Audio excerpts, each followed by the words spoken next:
I'm Jackie Ward, live in Gilroy this morning. We're back at the scene of the Sunday shooting that killed 3 people, 4 if you include the shooter himself. And you can see a couple memorials set up here at the main entrance of Christmas Hill Park. That one over there says Gilroy Strong.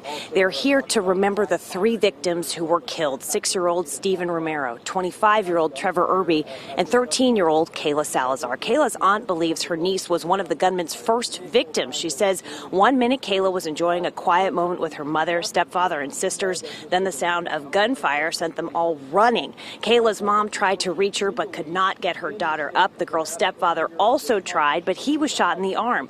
Police forced them all to evacuate and leave Kayla behind. Still, the family was convinced she would make it.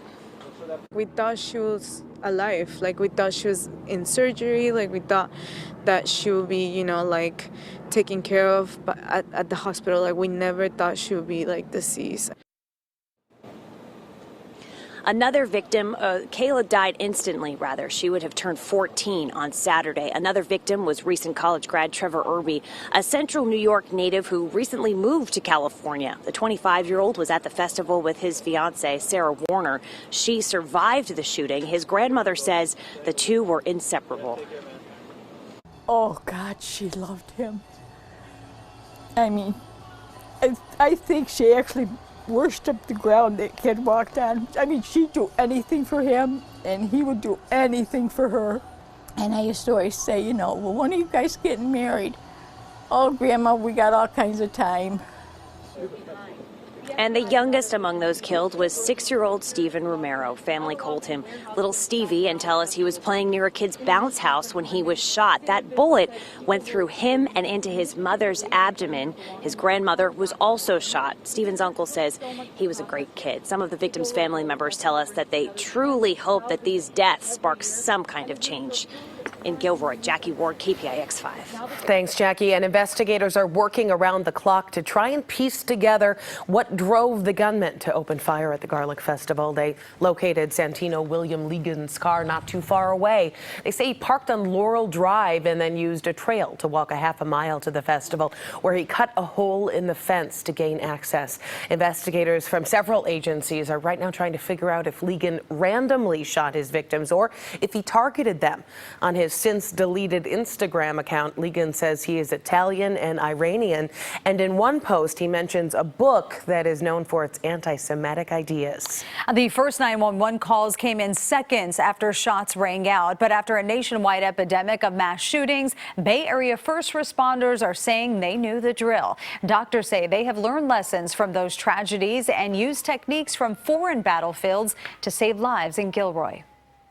We have used the lessons that we've learned from our military physicians in the theaters of war, as well as the shootings that have happened across the country.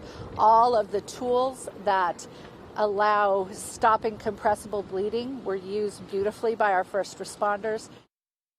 Fear of mass shootings has schools, offices, venues, and festivals planning for the worst. But KPIX 5 security expert Jeff Harp tells us no one wants to live life on permanent lockdown. And the FBI is asking for your help. If you have any photos or videos of the shooting, send them to their website, fbi.gov/Gilroy. And friends and neighbors are paying tribute to those who were shot on Sunday. Hundreds of people turned out for 2 impromptu memorials last night. People in the crowd leaning on one another for support outside of the town's library, and they held a moment of silence. We used to be known for the Gilroy Festival, and now we're known for the Gilroy shooting, and that's tough, Will it stop you from going to the festival? I don't know. I mean, I've been in here for basically my whole life in Gilroy, I'm always show my love for the garlic, There was also a separate memorial held at St. Mary's Parish.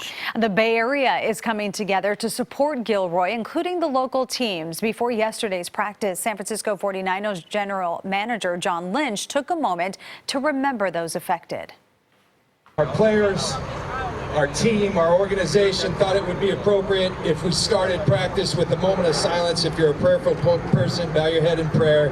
Let's give it 30 seconds to think about the people affected by Gilroy and this community.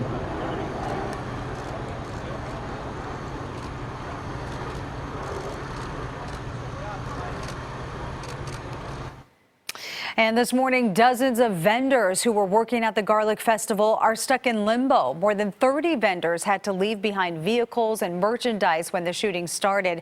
Some of them spent the night at a Red Cross shelter. The Red Cross will keep the shelter open until the FBI can return their property. Stay with KPIX 5 for the latest developments on the Garlic Festival shooting. The latest is always on our website, kpix.com.